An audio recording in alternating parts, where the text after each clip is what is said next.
Pozdrav svima ljudi, ja sam Aleksandar i danas ću vam pokazati kako skinuti TeamSpeak 3 na Androidu, to je na telefonu, zato što na Windows imaju, kad neko ima Windows 7, dosta ljudi ne može čak ni da ga upali, neće, a treba vam za neku igricu ili da razgovarate ovako s društvom.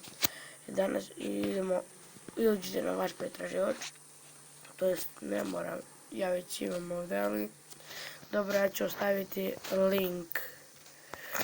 Evo. Ne moguće ostaviti. Idete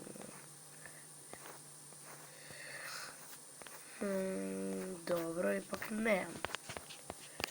Dobro. Pobrišem ovo samo. Idemo gdje je moj pretraživač. Neću da koristim Google, nego običan pretraživač koji imam na telefonu. Evo ga. Da bi mogla da upišem link.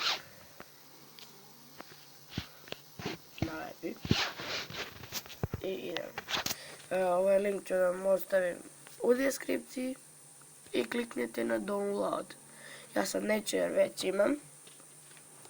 Ali vi sve u svemu kliknete download i to je najnormalnija instalacija, ali morate, na primjer, da uđete u podešavanja i treba valjda mreže, valjda suđe ili ne, ne znam gdje treba beše suđati, gdje, ja mislim da je bezbednost i ovdje treba da nađete, da dozvolite, evo ovo, nepoznati izvori, da dozvolite, pošto to nije Google Play.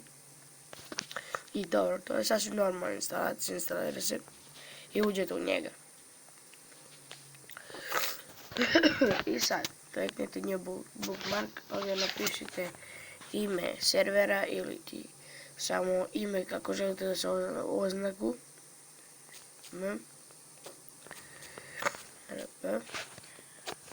I ovdje server adresa, password ako ima i ovdje vaše ime.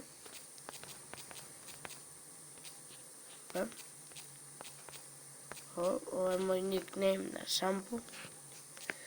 Ovdje ništa ne trebate dirati, samo kliknete save i to je to. Možete da razgovarate, samo preporučujem da nosite slušalice jer se slabo čuje ovako. Znači neke sluške stavite i uživate, pričate sa prijateljima. Vidimo se u nekom narednom klipu. Ćao!